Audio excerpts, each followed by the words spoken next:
akan melanjutkan part selanjutnya dari film Donghua yang berjudul Battle Through the Heaven. Noba mengingatkan sekali lagi ya bahwa konten ini full spoiler. Tanpa lama-lama lagi, yuk langsung aja kita masuk ke isi ceritanya.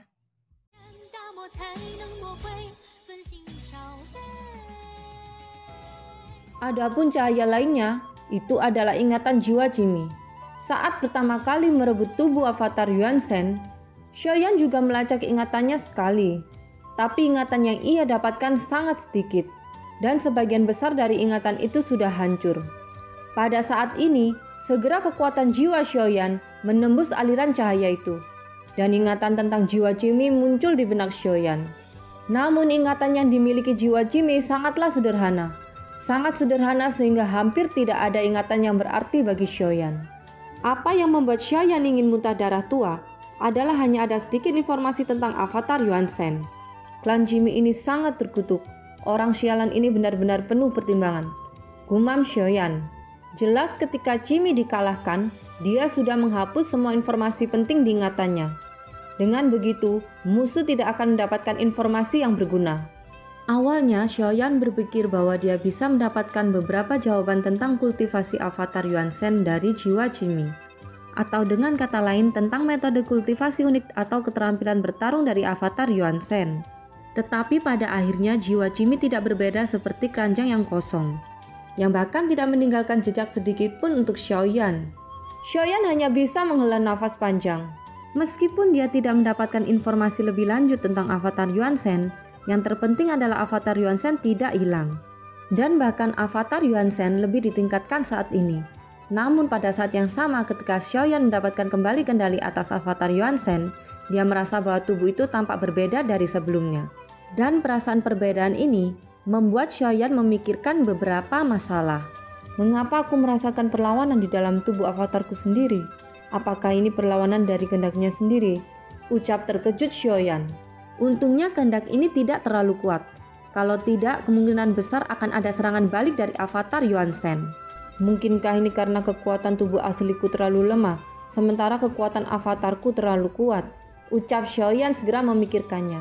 Setelah merenung sejenak, dia sepertinya mengingat sesuatu dan matanya tiba-tiba menjadi serius. Jadi begitu, rencana awal jiwa Jimmy adalah membiarkan avatar Yuan Shen menyerap kekuatan bintang dari mayat bintang 5.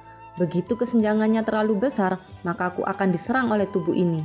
Dengan cara ini dia dapat mengambil kesempatan untuk merebut avatar Yuan Shen dan menghancurkan tubuh asliku.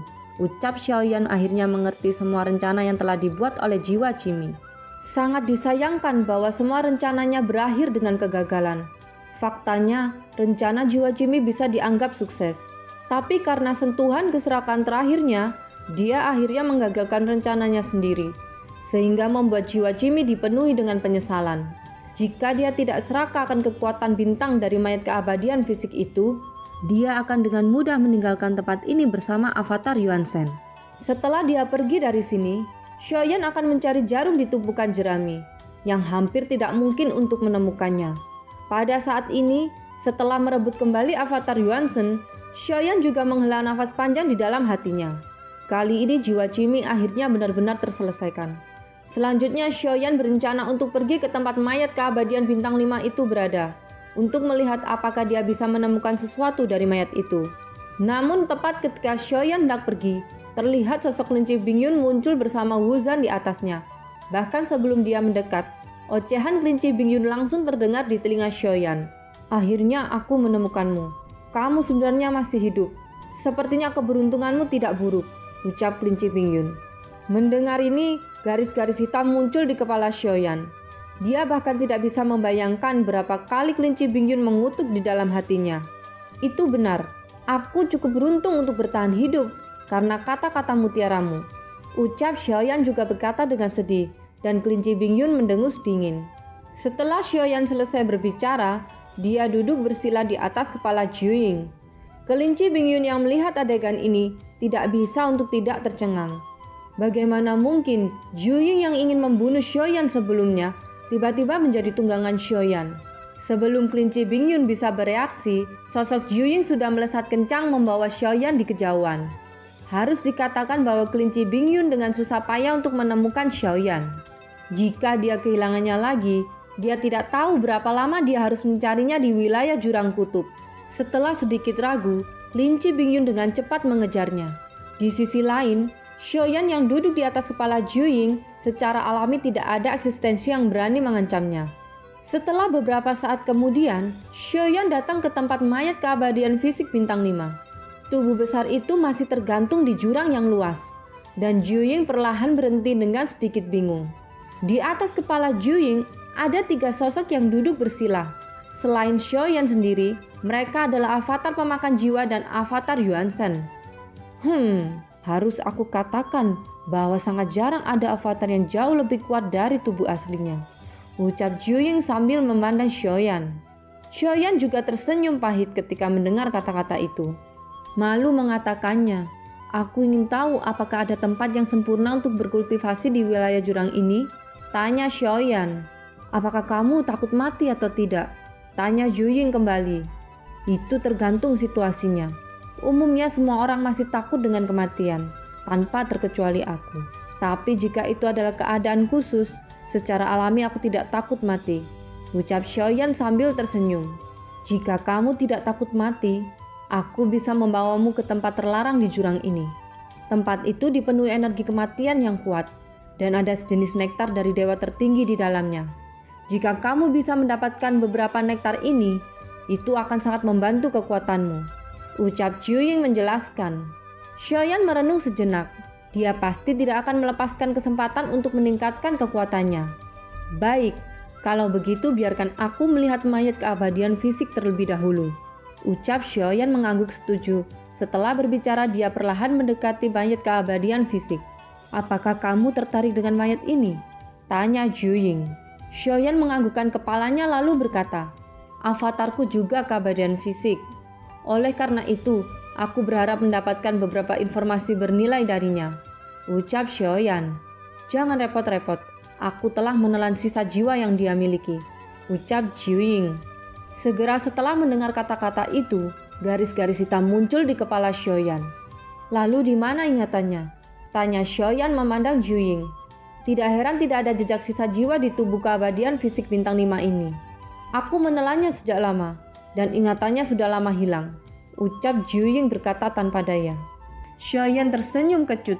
Karena ini masalahnya, maka mayat ini hanya memiliki kekuatan bintang yang masih berguna bagi Xiaoyan. Segera tubuh avatar Yuan Shen bergerak dan melayang di depan mayat itu. Dengan pikiran Xiaoyan, kekuatan agung yang tergandung di antara alis mayat itu mengalir dan memasuki di antara alis avatar Yuan Shen. "Baiklah, ayo pergi. Bawa aku ke tempat yang kamu katakan," ucap Xiaoyan. Butuh beberapa waktu untuk menyerap kekuatan bintang agung dari mayat keabadian fisik. Jadi Xiaoyan berencana untuk meningkatkan kekuatan tubuh utamanya pada waktu yang bersamaan.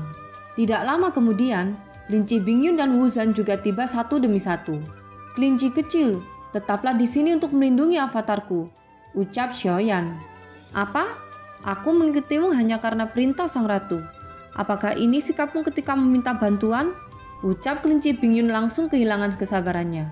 Xiaoyan tersenyum tak berdaya ketika mendengar kata-kata itu. Temperamen Kelinci Bingyun tidak biasa, jadi dia harus sedikit menangkupkan tangannya. "Kelinci senior, bisakah kamu melindungi avatarku untuk sementara waktu?" ucap Xiaoyan bahkan membungkuk sedikit. Tidak ada salahnya menundukkan kepala ketika dia meminta bantuan. Tugasku hanya untuk melindungi nyawamu. Jika ada masalah denganmu, aku akan segera menyusulmu. Adapun melindungi avatarmu, biarkan dia yang melakukannya sepenuhnya," ucap Kelinci Bingyun mendengus dingin, dan matanya beralih ke Wu Zhan. "Jangan khawatir, aku pasti akan melakukan yang terbaik," ucap Wu Zhan menangkupkan tangannya ke arah Xiaoyan. Xiaoyan sedikit mengangguk, untungnya Wu Zhan masih bisa diandalkan. Setelah Xiaoyan mengatur dengan benar, dia kembali duduk bersila di atas kepala Zhu Ying. Dan kemudian Zhu Ying langsung tenggelam ke dalam laut hitam setelah dia bergerak, dan terus menyapu ke arah dasar laut yang dalam. Sambil terus menyelam, ternyata Xiaoyan tidak sampai di dasarnya. Setelah melewati parit, air laut di sekitar Xiaoyan menjadi dingin. Bahkan Xiaoyan bisa merasakan tekanan yang sangat kuat datang dari segala arah. Tempat ini tidak tenang. Air laut di sini menjadi lebih kental, sehingga kecepatan Zhu Ying harus diperlambat. Penyelaman ini masih berlangsung lama. Tidak tahu sudah berapa lama waktu berlalu. Terlihat sepotong fluoresensi muncul di kegelapan sekitar. Ketika Xiaoyan melihat ke bawah, dia mendapati awan hitam yang tidak berbeda seperti awan di langit. Seolah-olah awan di langit telah turun di sini. Ini adalah ruang untuk menuju wilayah terlarang. Hanya eksistensi di ranah keabadian kaisar dan dewa Dao yang bisa masuk ke sini. Aku juga pernah menggunakan tiruanku untuk memasukinya, tetapi mereka semua langsung binasa setelah tiba. Ucap Jiuying. Apa maksudmu? Kenapa mereka semua binasa? Tanya Xiaoyan mengerutkan keningnya.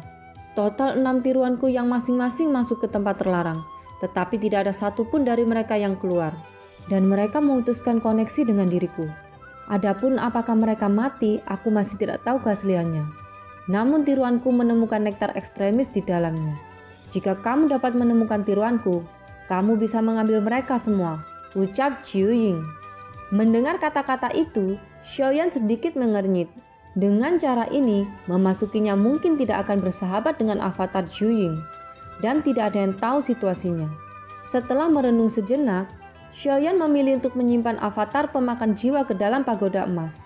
Ini dilakukan untuk berjaga-jaga, agar tidak terjadi hal-hal seperti yang dikatakan Jiuying.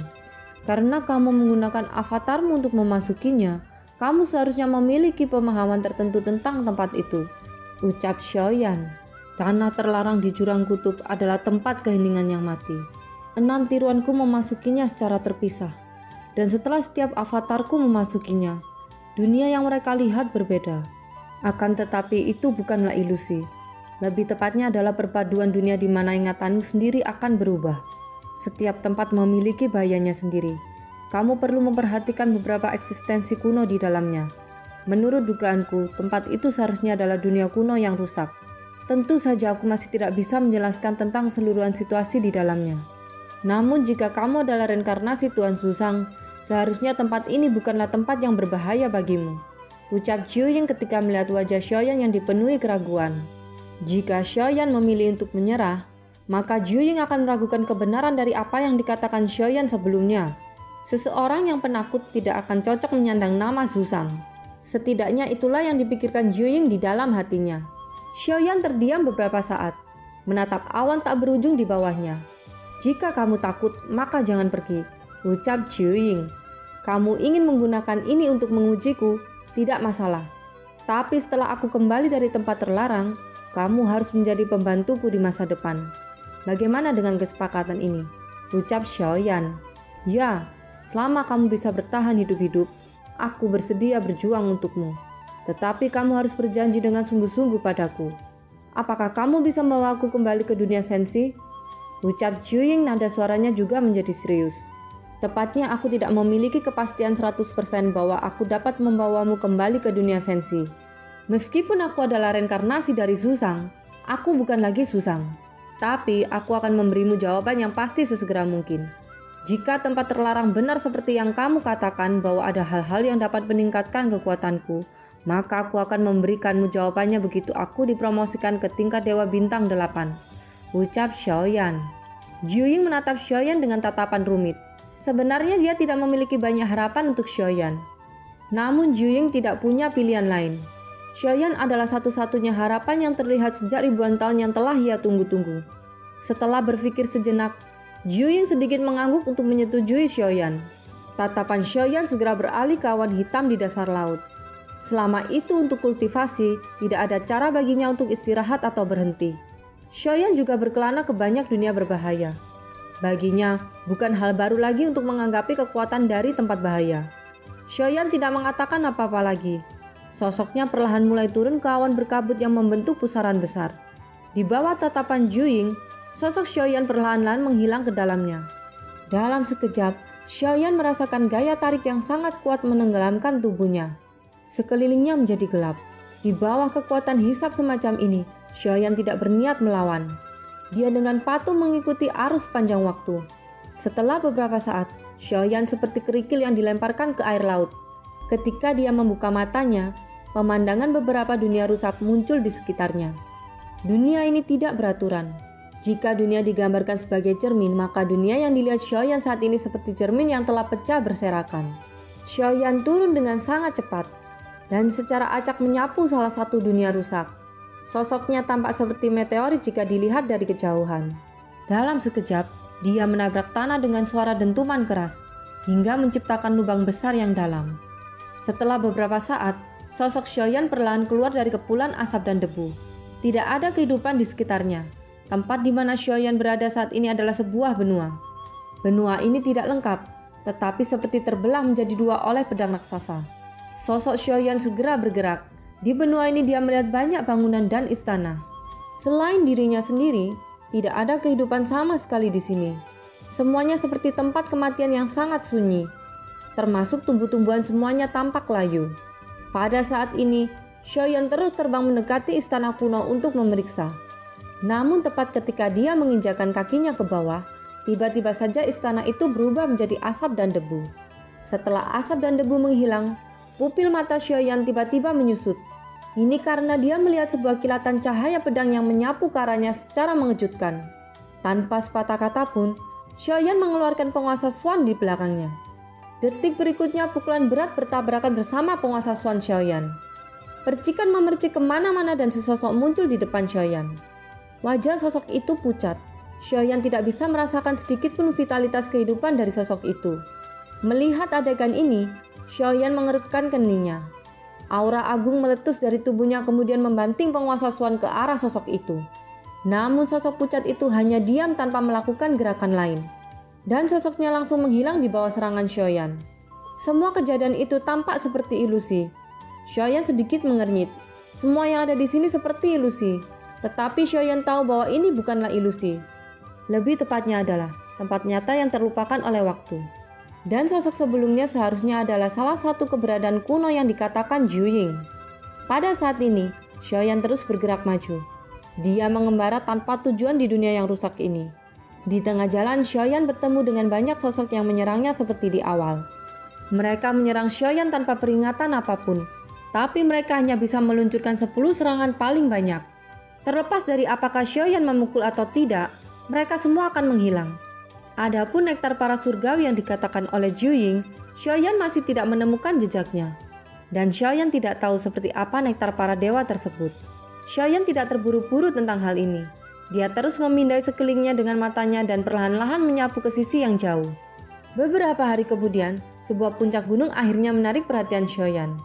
Puncak gunung itu berada di tengah gurun. Pemandangan ini tampak aneh dan cukup misterius.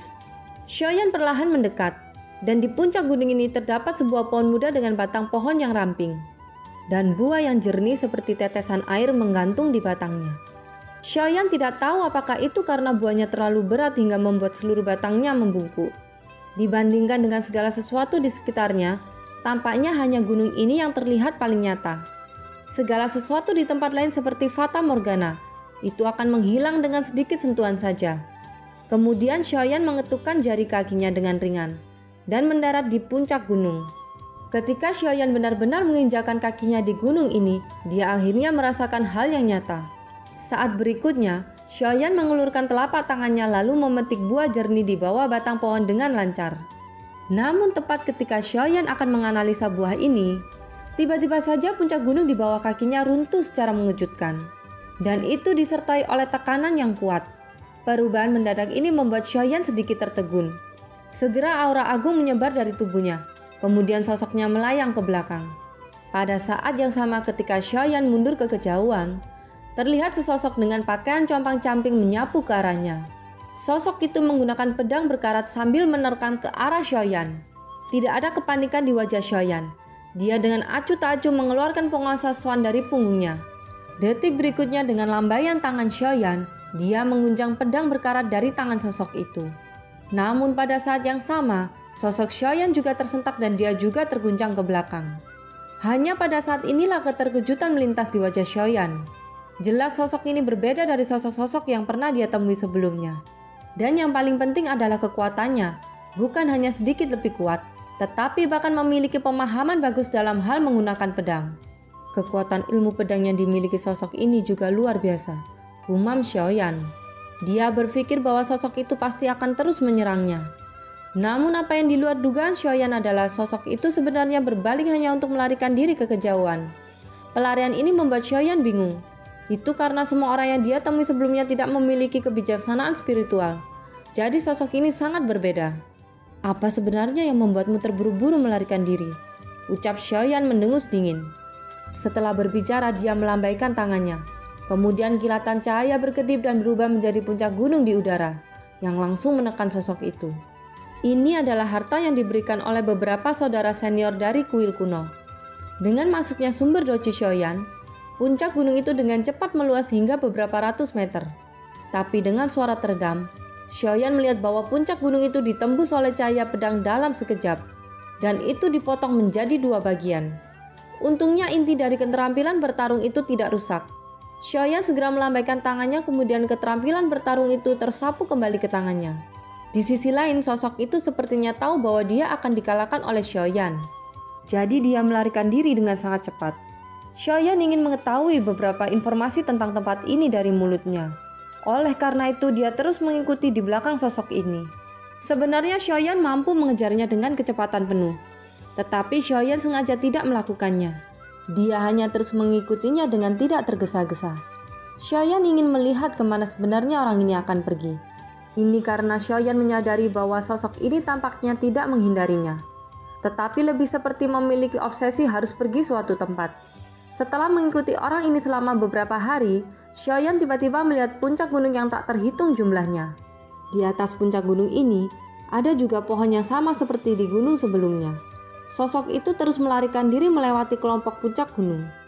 Namun Xiaoyan mengabaikannya dan memusatkan perhatiannya pada puncak gunung ini. Jika buah jernih seperti tetesan air ini merupakan nektar para dewa yang disebutkan oleh Zhu Ying, maka ribuan puncak gunung itu bukanlah gunung asli, tetapi sebuah pemakaman. Pada saat ini, Xiaoyan mengulurkan tangannya dan melihat buah yang telah dia petik sebelumnya. Segera nyala api surgawi melonjak dari tangan Xiaoyan. Lalu buah jernih itu meleleh dan berubah menjadi gumpalan energi. Mata Xiaoyan bersinar terang ketika merasakan kekuatan misterius yang terkandung di dalamnya. Tanpa ragu-ragu lagi, dia langsung menghirupnya ke dalam tubuhnya untuk membuktikan dugaannya. Ketika Xiaoyan menutup matanya, dia bisa merasakan sinar energi mengalir ke dalam merdiannya. Apa yang membuatnya tercengang adalah bintang doji di merdiannya dengan cepat terkondensasi secara instan. Kecepatannya sangat mencengangkan. Bintang di merdian Xiaoyan naik tak terkendali menjadi 60 juta. Hanya gumpalan energi saja sudah memberinya peningkatan 2 juta fondasi. Xiaoyan tiba-tiba membuka matanya dan melihat sekelilingnya dengan mata bersinar terang. Buah jernih ini seharusnya adalah nektar para dewa yang dibicarakan oleh Zhu Ying. Dia mengatakan bahwa harta ini sulit ditemukan. Aku tidak menyangka akan menemukannya semudah ini. Ucap Xiaoyan tiba-tiba merasa aneh. Ketika melihat puncak gunung ini, firasat buruk muncul di hatinya. Ini karena di puncak gunung pertama dia bertemu dengan sosok yang cukup kuat. Jadi Xiaoyan berpikir, pasti ada sosok yang menjaga setiap puncak gunung di tempat ini. Namun terlepas dari apakah itu benar, hanya satu nektar para dewa sudah dapat meningkatkan fondasi doji Xiaoyan sebanyak 2 juta. Efek ini sangat menakutkan. Sekarang dia bisa mengkonfirmasi keaslian yang dikatakan Zhu Ying. Kemudian Xiaoyan bergerak mendekati kelompok puncak gunung. Jika dia bisa mengumpulkan semua nektar para surgawi dari ribuan gunung ini, maka Xiaoyan tidak hanya akan mampu menembus Dewa Bintang 7 puncak, tetapi bahkan bukan tidak mungkin untuk langsung menerobos ke tingkat Dewa Bintang 8. Dengan gerakan tubuhnya, Xiaoyan melangkah ke salah satu puncak gunung. Tanpa ragu-ragu lagi dia mengambil tetesan air dari batang pohon. Sama seperti pertama kali, saat Xiaoyan mengambil tetesan air itu, gunung di bawah kakinya mendadak runtuh, seolah-olah tetesan air adalah segelnya. Setelah dia mengambil tetesan air itu, maka segelnya juga rusak. Dengan pengalaman sebelumnya, Xiaoyan melayang di udara untuk menghindari dampaknya. Kali ini dari dalam debu yang berterbangan di langit, muncul telapak tangan hitam besar yang menampar ke arah Xiaoyan. Melihat adegan ini, Xiaoyan mengelak dengan kecepatan tercepatnya. Setelah itu, sosok besar meraung dan menukik ke arah Xiaoyan dari dalam tebu. Sosok besar ini tidak terduga adalah kera iblis raksasa, dan dia memiliki kelebihan dalam hal kekuatan fisik. Jika itu masalahnya, ini saja yang tepat untuk meningkatkan kekuatan fisikku, ucap Xiaoyan. Pada saat berikutnya, dia menyingkirkan buah itu dan segera bergerak. 12 nadi guntur di tubuhnya berkedip, dan kekuatan guntur melonjak ke dalam tinjunya. Dengan satu kepalan tangan Xiaoyan, dia langsung menghantam kera iblis raksasa di depannya. tinju yang tidak proporsional dan keduanya bentrok bersama. Kekuatan destruktif dari inti guntur mengalir keluar di sepanjang lengan Xiaoyan dan meledak pada tinjunya. Setelah suara dentuman keras bergema, kera iblis raksasa itu mengeluarkan ratapan menyakitkan.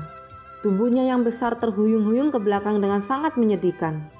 Tapi setelah dia menstabilkan sosoknya, dia meraung lagi dan terus menghantam ke arah Xiaoyan. Kekuatan ganas itu menyerang dengan liar, tetapi sebagian besar serangannya tidak ada yang efektif. Xiaoyan bisa menghindari semuanya dengan mengandalkan kecepatan penuhnya. Kemarahan kera iblis raksasa hanya akan memperbesar kekurangannya tanpa batas. Memanfaatkan kesempatan dan kekurangannya ini, Xiaoyan melintas menargetkan jantungnya. Sosok kera besar itu tiba-tiba berhenti, dan detik berikutnya tubuhnya yang besar jatuh tersungkur ke tanah. Kemudian kera iblis raksasa berubah menjadi abu terbang dan menghilang dalam sekejap. Setelah menyingkirkan kera iblis raksasa ini, Xiaoyan kembali melihat ke puncak gunung lainnya. Dia masih ingin mengumpulkan nektar para dewa sebanyak mungkin. Sosok-sosok kuno yang ada di dalam puncak gunung ini, mereka semua seperti yang dikatakan Zhu Ying. Sebenarnya mereka semua sudah lama mati, tetapi mereka belum sepenuhnya mati. Meskipun demikian, mereka semua masih memiliki kekuatan yang cukup kuat. Selain itu, Xiaoyan tidak berpikir bahwa eksistensi yang terkubur di puncak gunung ini tidak lebih dari itu. Jadi Xiaoyan tetap berhati-hati. Kemudian setelah kaki Xiaoyan mendarat ke puncak gunung berikutnya, dan sebelum dia mengambil nektar para dewa, tiba-tiba dengan suara keras sebuah mulut besar langsung menembus puncak gunung dan menelan tubuh Xiaoyan seketika. Itu termasuk menelan nektar para dewa bersamanya. Monster yang muncul kali ini adalah buaya iblis. Dia sangat pandai dalam hal penyergapan. Bahkan Xiaoyan tidak sempat untuk bereaksi. Tetapi setelah beberapa saat buaya iblis itu berguling-guling dengan liar, dan bisa dilihat bahwa ada nyala api keluar dari perutnya. Seluruh perutnya berkedip-kedip dengan api yang membakar, dan guntur hitam juga menyebar ke seluruh tubuhnya. Setelah berjuang untuk sementara waktu, tubuhnya membengkak dengan cepat. Itu seperti balon yang pada akhirnya meledak dengan ledakan keras. Darah dan daging bertebangan kemana-mana. Namun pada akhirnya monster itu berubah menjadi asap dan menghilang sepenuhnya. Sosok Xiaoyan perlahan muncul dari kepulan asap. Dia memegang nektar para dewa di tangannya. Ini adalah panen keduanya. Meskipun tidak ada bahaya yang dapat mengancamnya, Xiaoyan harus tetap waspada. Setelah istirahat sebentar, Xiaoyan melesat menuju ke puncak berikutnya. Dia tidak tahu keberadaan seperti apa yang akan dia hadapi selanjutnya. Jika makhluk-makhluk kuno ini masih memiliki kehidupan, aku khawatir tidak akan mudah untuk mengalahkan mereka. Gumam Xiaoyan. Xiaoyan datang ke gunung ketiga. Kali ini tidak ada serangan yang mendadak. Bahkan setelah Xiaoyan melepaskan nektar para dewa, tidak ada gerakan di gunung ini. Justru karena keanehan inilah yang membuat Xiaoyan lebih waspada. Apakah gunung ini benar-benar kosong? Gumam Xiaoyan sambil mengangkat alisnya. Tapi jelas tebakan ini salah. Ini karena sebuah gerakan tiba-tiba datang pada saat berikutnya. Dalam sekejap ada banyak cekungan yang muncul di puncak gunung ini, dan bayangan hitam kecil tersapu keluar darinya. Meskipun ukurannya tidak besar, tetapi jumlah mereka sangat banyak. Mereka terlihat seperti belalang, dan masing-masing dari mereka memiliki seukuran manusia. Mengandalkan lengannya yang tajam itu, mereka meraung ke arah Xiaoyan. Ada ratusan bintang iblis yang menembak secara bersamaan. Xiaoyan segera mengangkat tangannya lalu melemparkan teratai api skala kecil ke arah mereka. Tentu saja kekuatannya tidak dapat dibandingkan dengan teratai api yang terbentuk dari 3 jenis jantung api. Meskipun begitu, efeknya masih sangat luar biasa ketika menghadapi musuh yang begitu banyak. Pada saat ini teratai api skala kecil meledak dan menyebarkannya belalang iblis itu ke segala arah. Nektar ketiga, gumam Xiaoyan setelah menyelesaikan makhluk kuno di gunung ketiga. Meskipun eksistensi kuno ini kuat, mereka masih dapat ditangani oleh Xiaoyan tanpa kesulitan. Tetapi setiap kali musuh yang berbeda muncul, maka metode yang harus digunakan juga berbeda. Hanya dalam waktu singkat, Xiaoyan sudah memanen 3 nektar para dewa. Tentu saja ini masih sangat jauh dari tujuannya. Tujuan Xiaoyan yang sebenarnya adalah mengambil semua nektar para dewa di tempat ini. 1 nektar para dewa dapat meningkatkan 2 juta fondasiku. Sedangkan untuk menerobos ke puncak dewa bintang 7 membutuhkan 80 juta fondasi doji. Jadi setidaknya aku memerlukan 10 nektar para dewa. Gumam Xiaoyan.